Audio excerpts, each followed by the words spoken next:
The sharp crack of a gunshot echoed through the dusty town of Willow Creek, Montana, in 1878.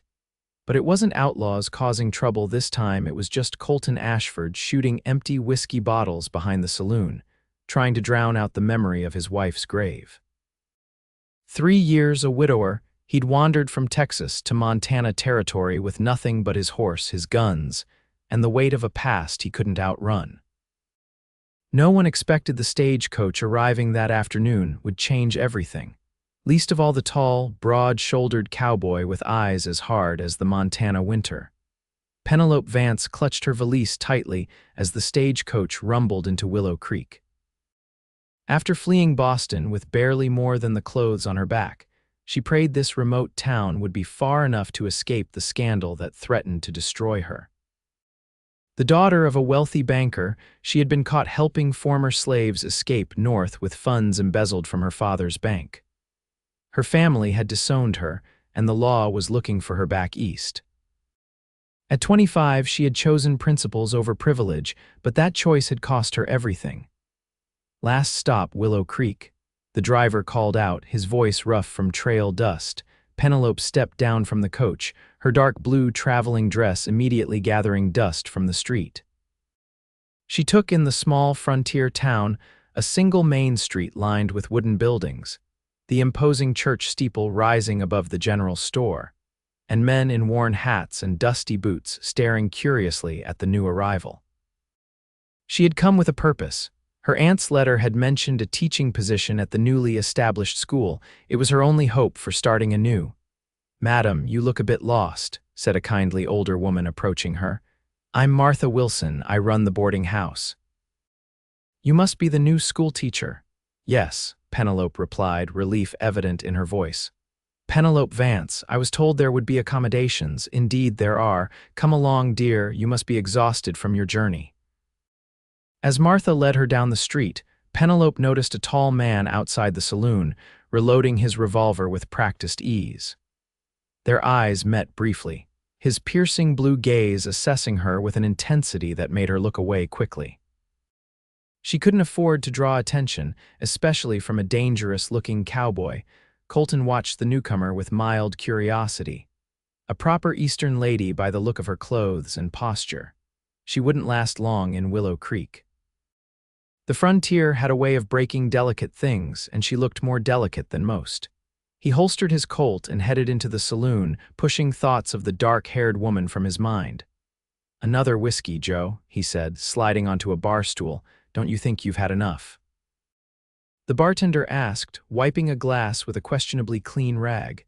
"I'll let you know when I've had enough," Colton replied flatly, placing a coin on the counter. Joe sighed and poured the drink. "Heard we got ourselves a new schoolmarm, pretty little thing from back east." "Won't last a month," Colton muttered, downing the whiskey in one swallow. "Maybe not, but Sheriff Jenkins says we all need to make her feel welcome. Town needs a proper school if we're gonna grow." Colton grunted noncommittally. He had no interest in the town's growth or its new school teacher.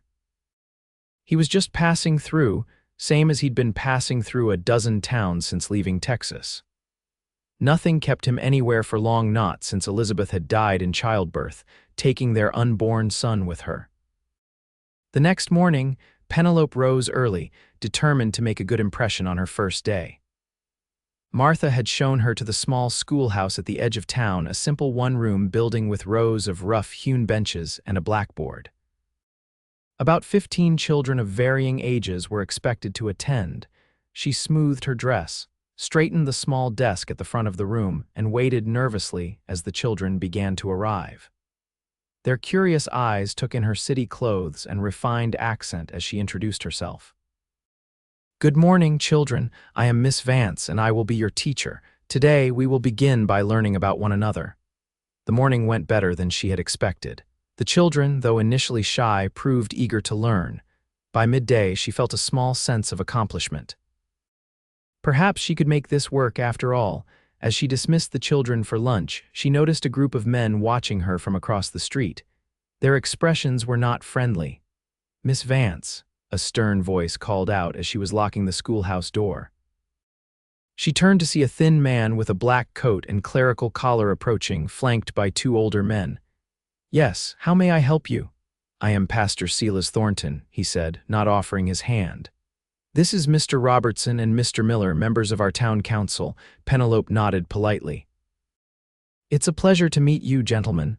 Miss Vance, we are concerned about your qualifications, Pastor Thornton stated bluntly. We were expecting someone with references from a Christian college, not, whatever your background may be. Penelope felt her cheeks flush. I assure you I am fully qualified. I completed my education at the Greenfield Ladies Seminary in Massachusetts and have taught for 3 years.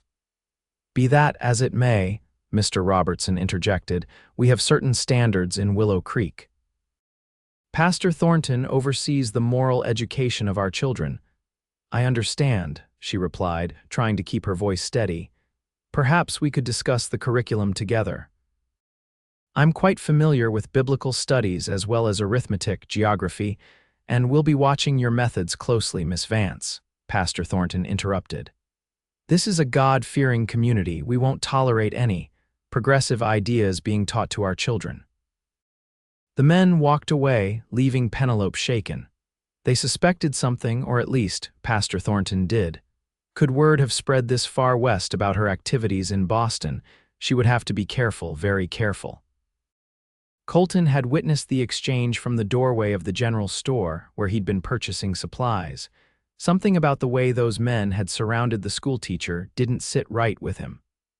The pastor had always struck him as self-righteous, but that wasn't his concern. He finished loading his supplies into his saddlebags and mounted his horse, intending to ride out to the small cabin he'd been renting a few miles outside of town. He was halfway down the main street when gunshots and shouting erupted from the bank. 4 men in bandanas burst through the doors, firing warning shots into the air as they mounted horses tied outside. Bank robbery, stop them, someone yelled. Without thinking, Colton drew his revolver. One of the robbers spotted him and fired, the bullet whistling past his ear. Colton returned fire, hitting the man in the shoulder. The wounded robber fell from his horse while his companions spurred their mounts and galloped out of town. Sheriff Jenkins and his deputy emerged from the jailhouse, rifles in hand, but too late to stop the escaping outlaws. Ashford. Jenkins called. You hit one of them. The wounded robber was trying to crawl toward a dropped revolver. Colton dismounted and kicked the weapon away, pressing his boot onto the man's injured shoulder. Don't move, he growled as the sheriff approached. A crowd gathered quickly, including Penelope, who had run from the schoolhouse at the sound of gunfire. She watched wide-eyed as Colton kept the robber pinned until the sheriff handcuffed him. Did they get much? Colton asked. The cash box and whatever was in the safe, Jenkins replied grimly. Appreciate your help, Ashford. Didn't know you were the type to get involved. I'm not, Colton said shortly, holstering his weapon. Just happened to be in the way. As the sheriff led the captured robber away, Colton noticed the schoolteacher staring at him. Her face was pale, but she didn't look away when their eyes met this time. Are you all right, miss? He asked, approaching her. Yes, thank you, that was quite brave of you, Penelope replied. Not brave, just stupid, probably. He tipped his hat. Colton Ashford, Pennelope Vance. The new teacher, so I heard. He studied her for a moment. You might want to head back to the boarding house, Miss Vance. Those other robbers might circle back. Do you think they will? Probably not today, but their friends might come looking for this one. He nodded toward the jailhouse. Penelope nodded, but instead of looking frightened, she seemed thoughtful. Thank you for the warning, Mr. Ashford. Colton watched her walk away, struck by her composure. Most Eastern women he'd encountered would have been having hysterics after witnessing a shootout. Perhaps there was more to the schoolteacher than he'd initially thought. Over the next few weeks, Colton found himself staying in town longer than he had planned.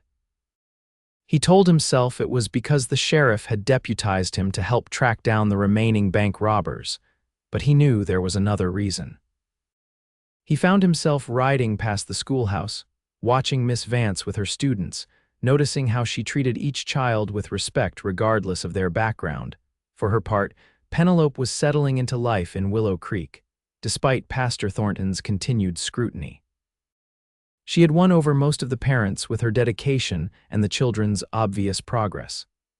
She found herself watching for Mr. Ashford when she walked through town, curious about the quiet cowboy who seemed to carry such sadness behind his eyes.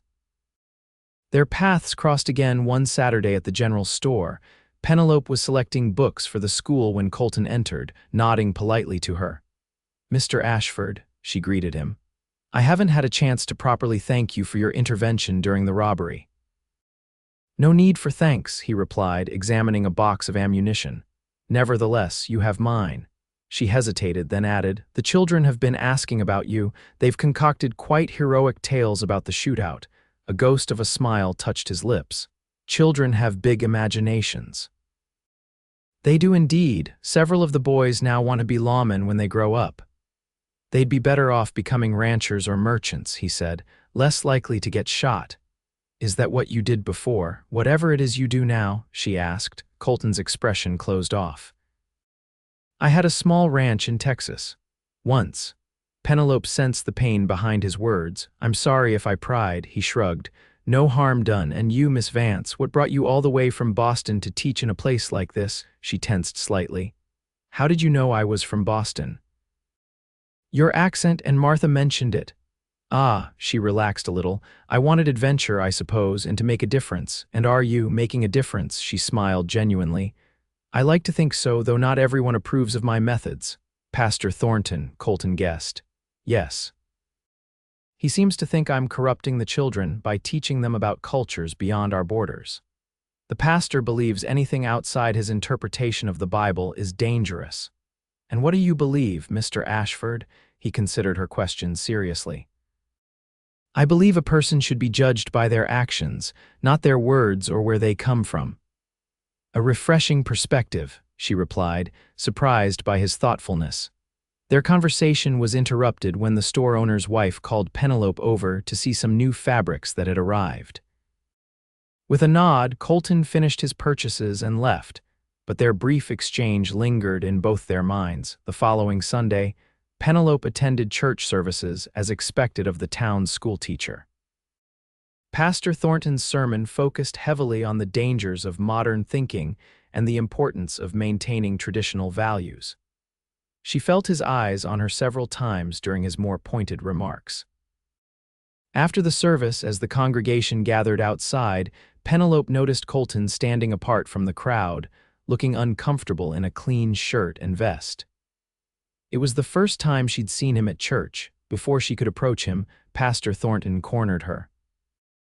"Miss Vance, I understand you've been teaching the children about Indian cultures."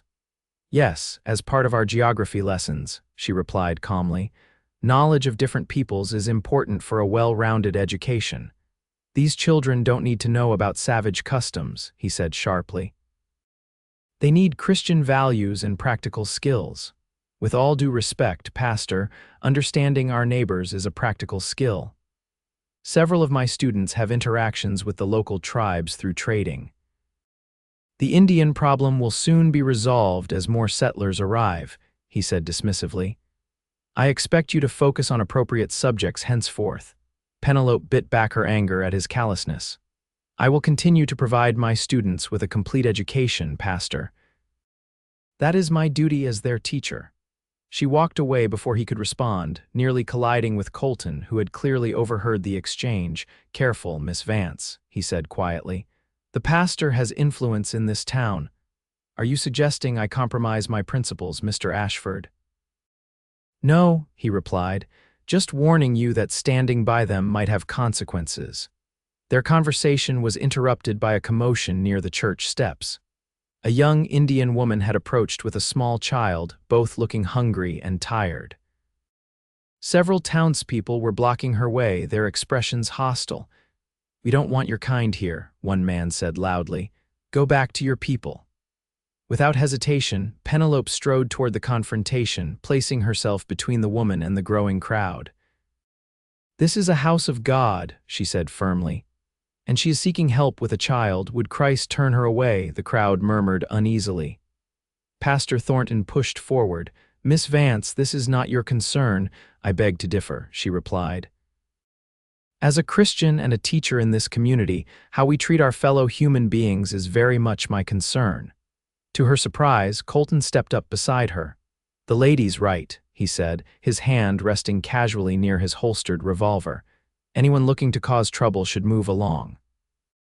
His reputation after the bank robbery gave weight to his words. Reluctantly, the crowd dispersed, leaving Pennelope, Colton, and the Indian woman with her child.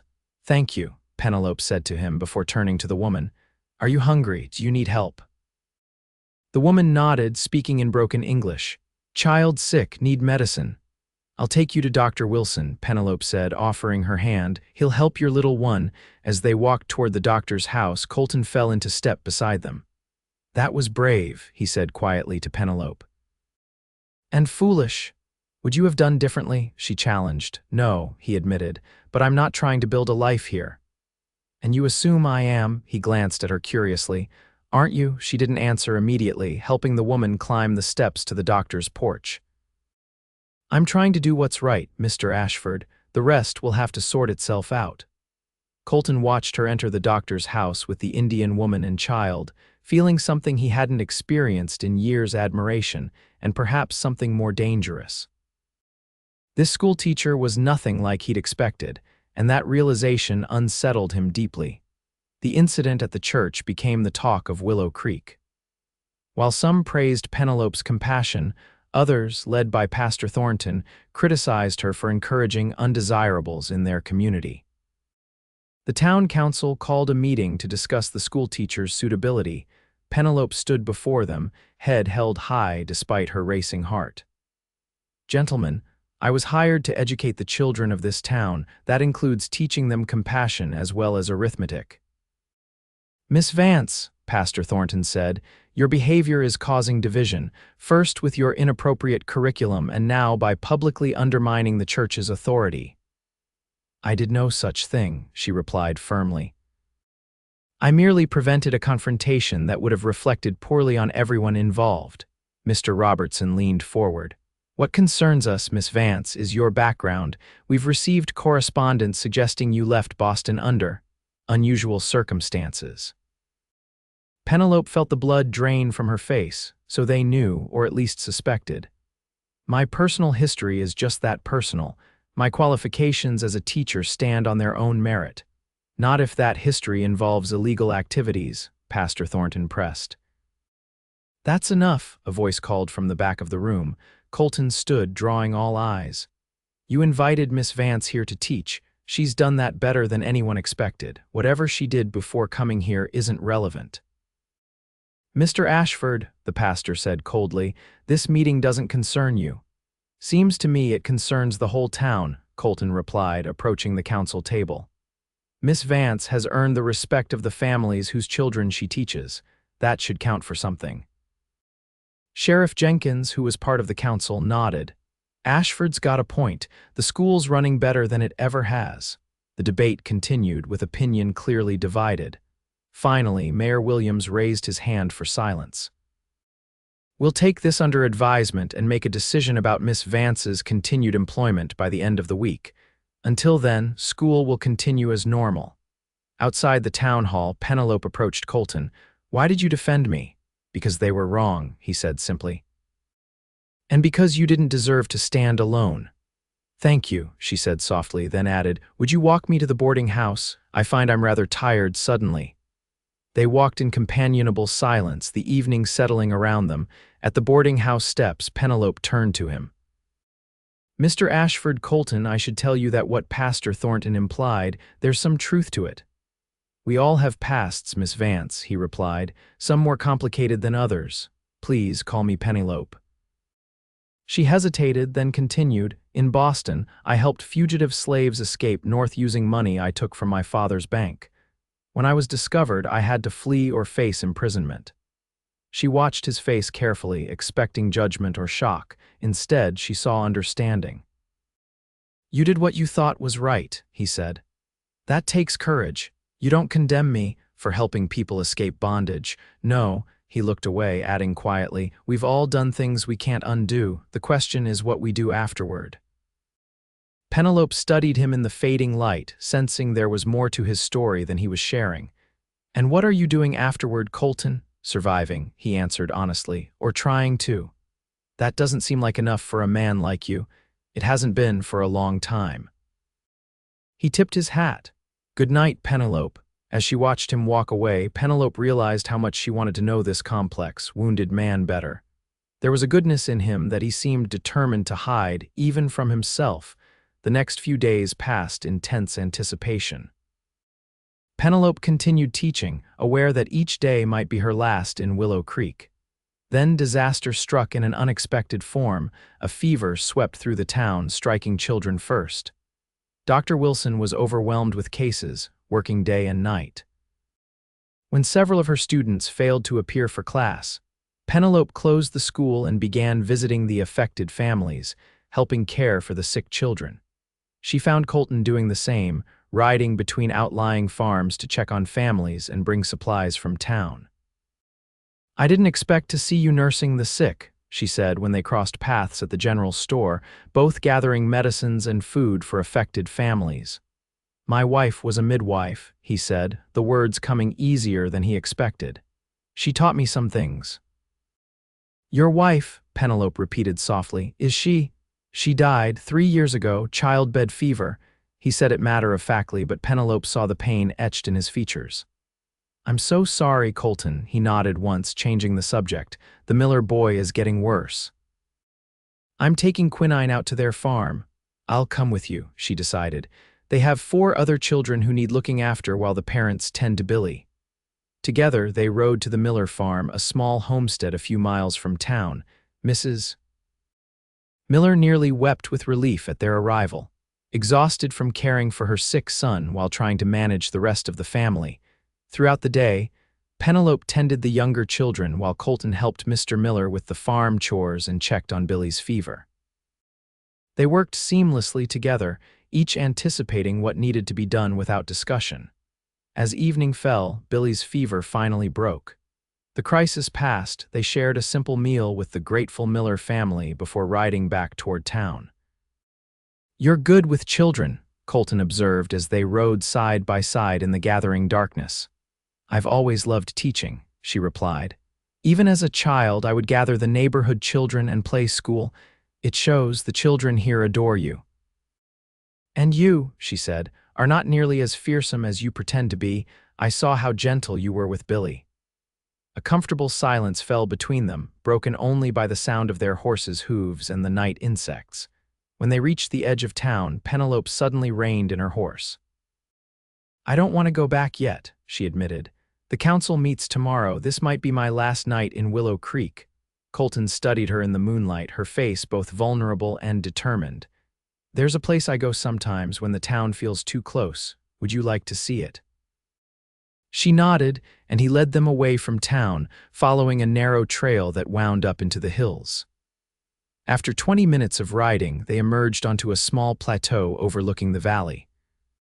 The town of Willow Creek was visible below, a collection of tiny lights in the vast darkness, while above them stretched a canopy of stars more brilliant than Penelope had ever seen.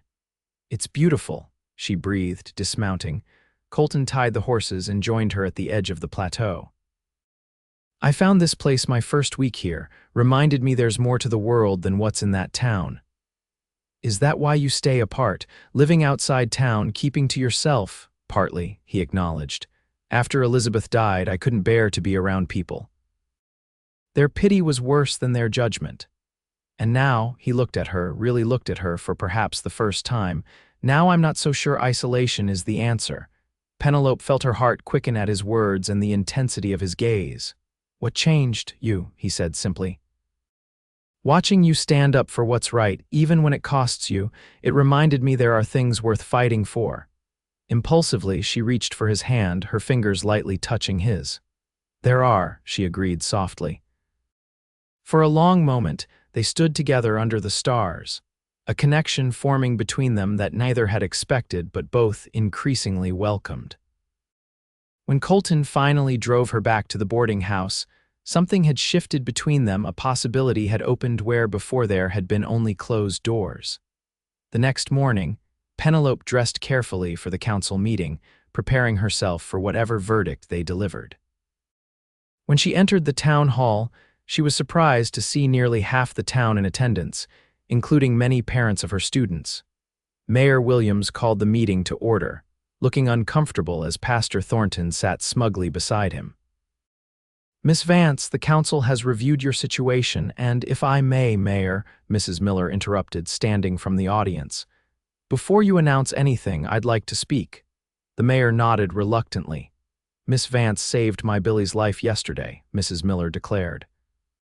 "While some folks were arguing about her past, she was at my home, caring for my children and helping my boy through the fever. That tells me all I need to know about her character." Others stood to voice their support, praising Pennelope's dedication during the fever outbreak and her excellence as a teacher. Even Sheriff Jenkins spoke up, noting that crime among the town's younger boys had decreased since she started the school.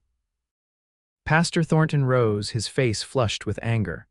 "This woman is not what she appears. She's a criminal who stole from her own family and defied the law." "That may be," came Colton's voice as he entered the hall. "But she stole to help people escape slavery, and she defied unjust laws."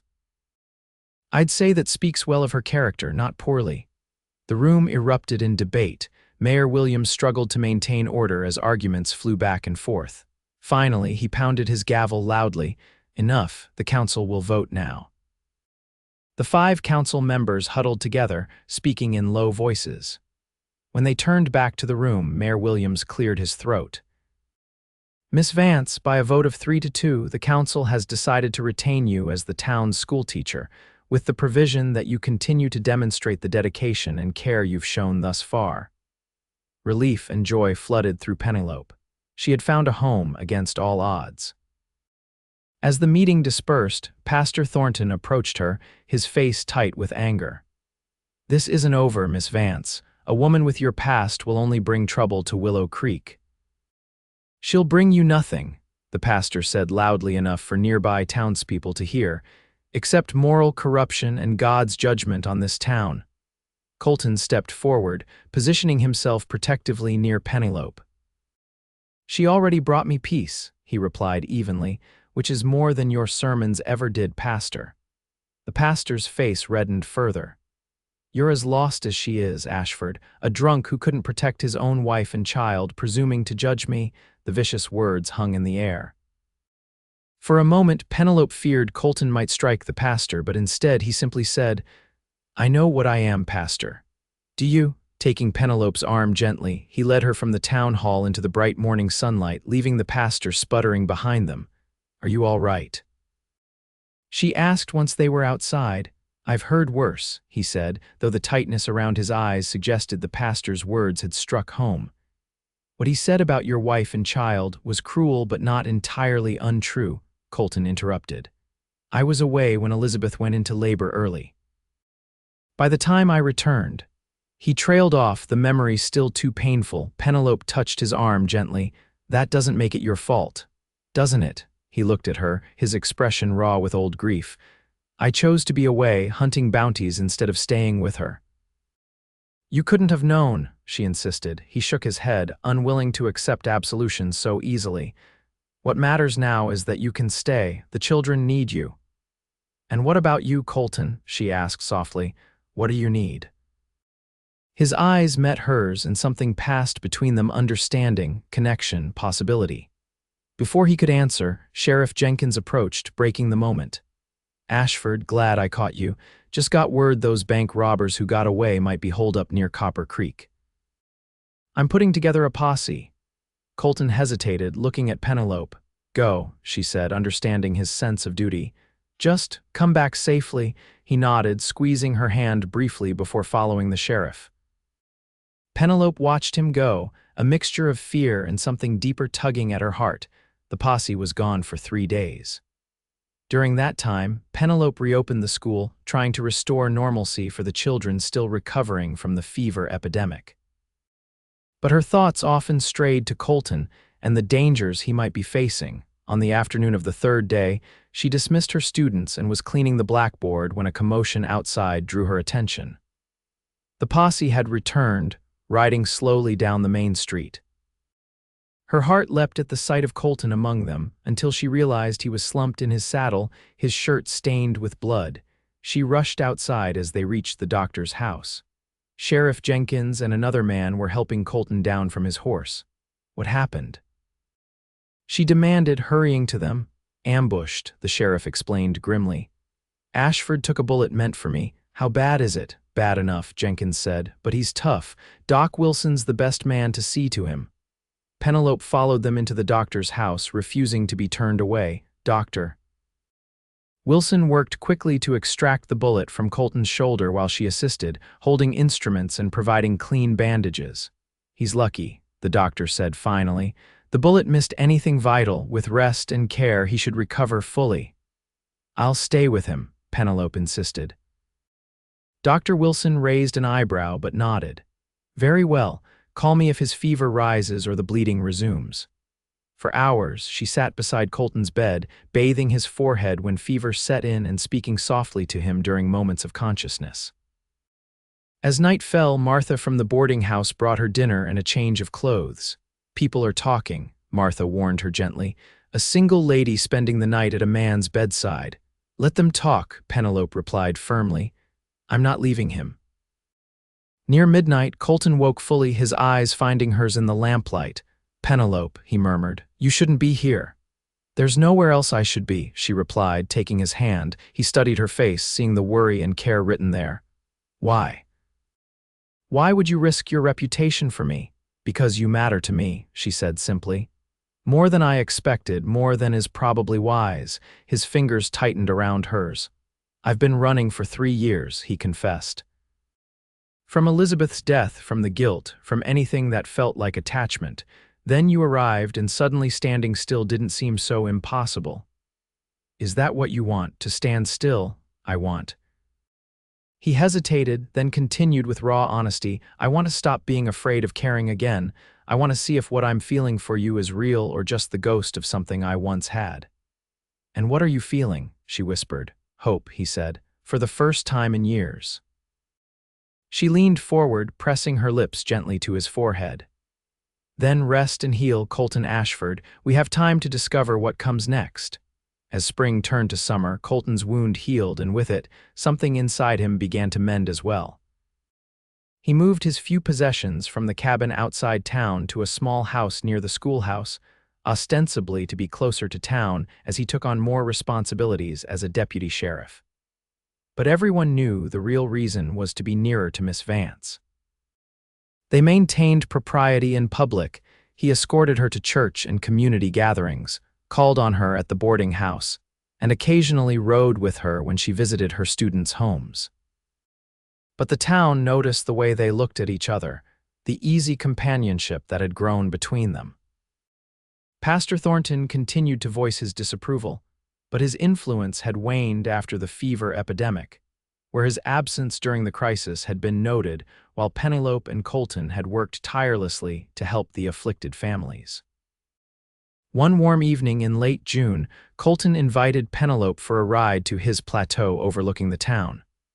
They arrived as the sun was setting, painting the valley in hues of gold and pink. It's even more beautiful than I remembered, she said as they stood together watching the sunset. Pennelope, Colton began, his voice unusually hesitant, I've been thinking about what comes next for me, for us, if there could be an us. She turned to him, her heart quickening. And what have you concluded? That I love you, he said simply.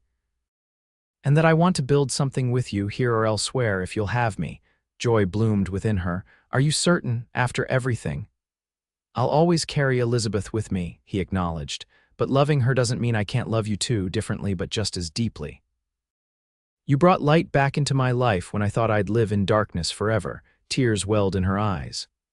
I love you too, Colton. I never expected to find someone like you here, someone who would accept me past and all. He took her hands in his. Will you marry me, Pennelope Vance? Not immediately, we can wait until you're ready, but I want everyone to know my intentions are honorable and permanent. Yes, she replied without hesitation. Though I warn you, a schoolteacher and a deputy sheriff may not have the most peaceful life, he laughed, pulling her close. Peace is overrated. I'd rather have adventure with you than tranquility without you. Their engagement announcement created a stir in Willow Creek. Most townspeople offered sincere congratulations, having watched their relationship develop over the months. Even Sheriff Jenkins slapped Colton on the back and declared it about time. Only Pastor Thornton remained coldly disapproving. When Colton and Pennelope approached him about performing their wedding ceremony, he refused outright. "I cannot in good conscience bless a union between a woman of questionable character and a man who has turned his back on proper Christian guidance," he declared. "Then we'll find someone who can," Colton replied evenly. "Our union doesn't require your blessing, Pastor." They left the church, disappointed but determined. Word of the pastor's refusal spread quickly through town, causing unexpected repercussions. Mayor Williams and several prominent families expressed their displeasure with the pastor's intransigence. The church deacons called a meeting to discuss the matter. Meanwhile, Pennelope and Colton continued with their wedding plans, deciding to hold the ceremony at the schoolhouse with a traveling minister who visited the region quarterly. The town rallied around them, offering decorations, food for the celebration, and hands to transform the humble schoolroom into a wedding venue. 2 weeks before the wedding, Pastor Thornton arrived unexpectedly at the schoolhouse after classes had ended. Pennelope was alone arranging books for the next day's lessons. "Miss Vance," he said stiffly, "I wish to speak with you." "Pastor Thornton," she acknowledged, keeping her distance. "What can I do for you?" He looked uncomfortable, as though the words he needed to say were physically painful. "The church deacons have suggested that I reconsider my position regarding your wedding ceremony." "I see," she replied carefully, "and have you?" "I still believe your past actions were sinful," he stated, "but I have been reminded that forgiveness is also a Christian virtue. If you and Mr. Ashford still wish it, I will perform the ceremony." Pennelope studied him, seeing not genuine change but a man bowing to community pressure. "Thank you for the offer, Pastor. I'll discuss it with my fiancé." After he left, she sat at her desk, troubled by the encounter. When she told Colton that evening, his response was immediate. "We don't need a man who condemns us to bless our marriage," he said firmly. "Reverend Johnson has already agreed to come. He's a good man who understands that faith should bring people together, not drive them apart." Pennelope agreed, relieved.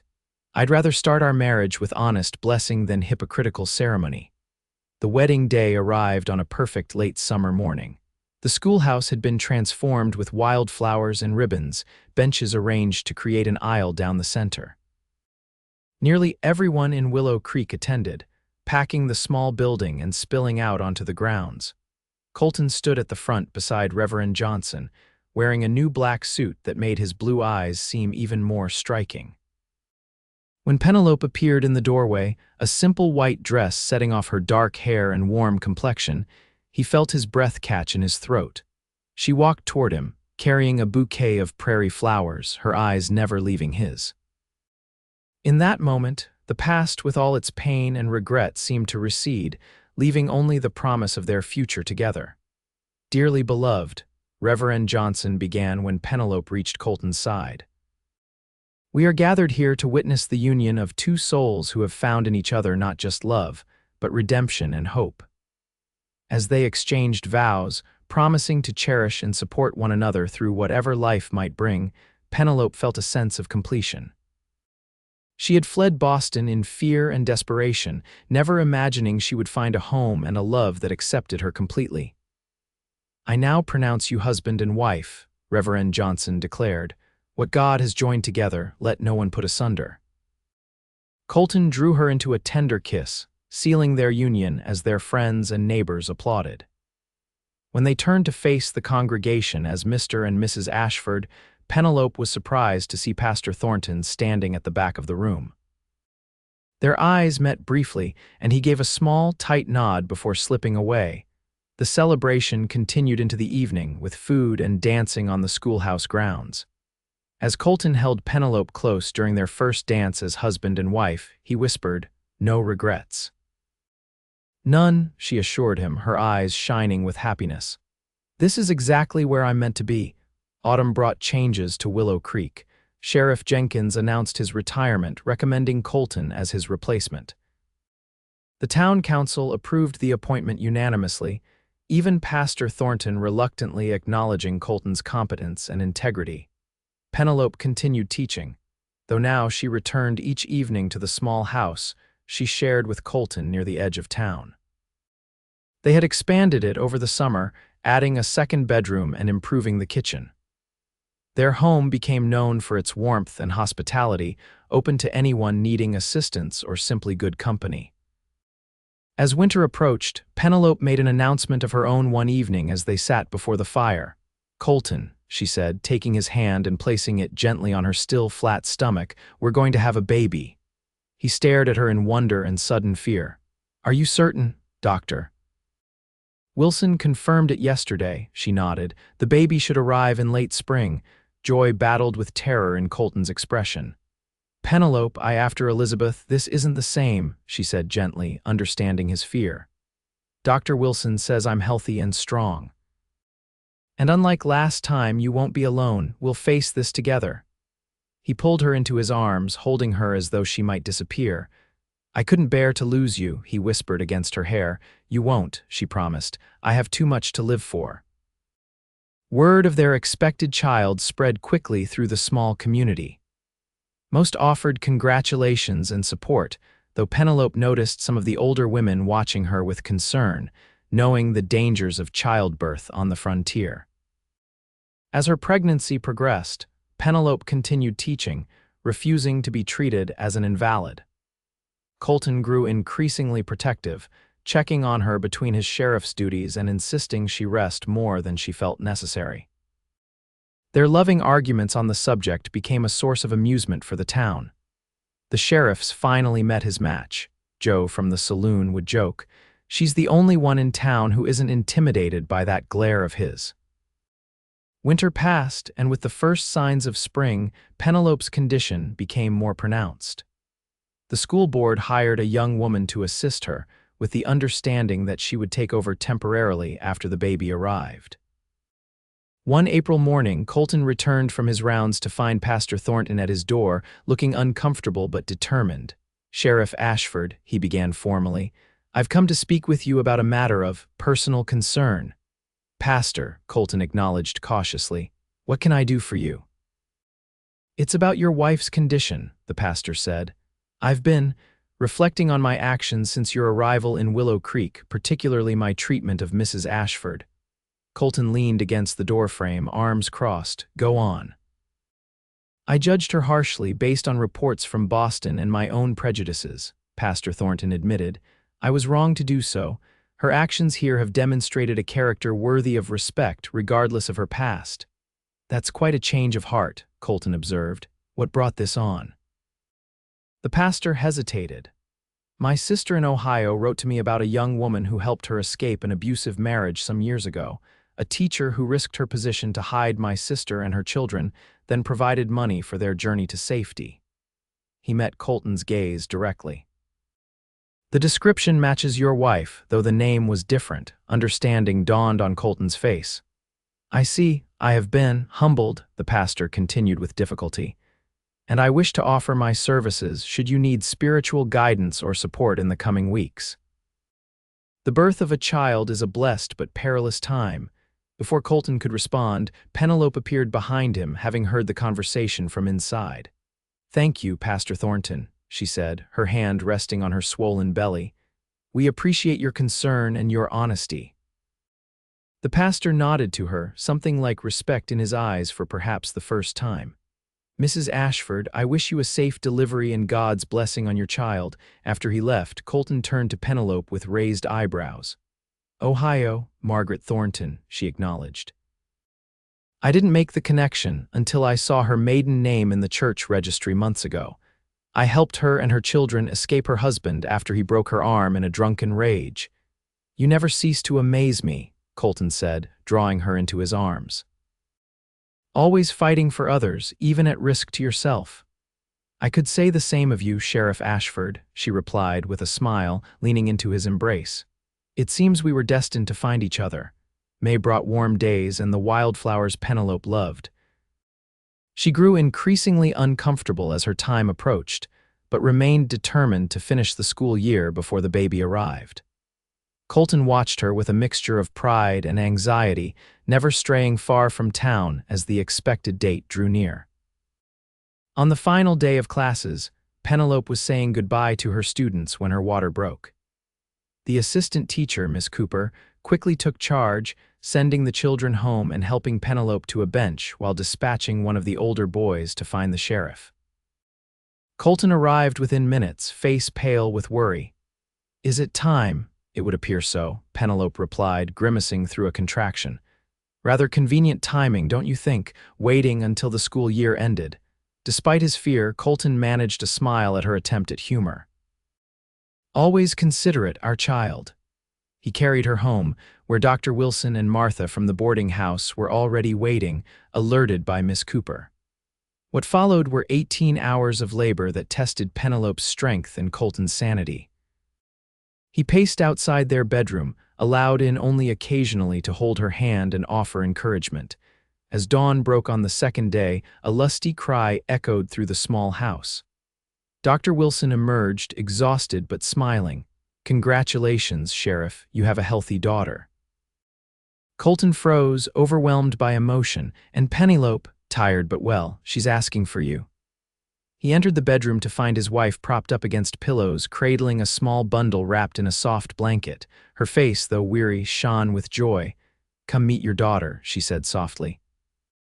With trembling hands, Colton took the infant, staring in wonder at the tiny, perfect features, the wisps of dark hair, the miniature fingers curled into a fist. "She's beautiful," he whispered, tears streaming unashamedly down his face. "Like her mother." Penelope reached for his hand, squeezing it weakly. "What shall we name her?" Colton considered for a moment. "Elizabeth," he suggested, "for her father's past and Hope for her parents' future." "Elizabeth Hope Ashford," Penelope agreed, her eyes filled with love for her husband and child. Perfect. News of the birth spread quickly through Willow Creek.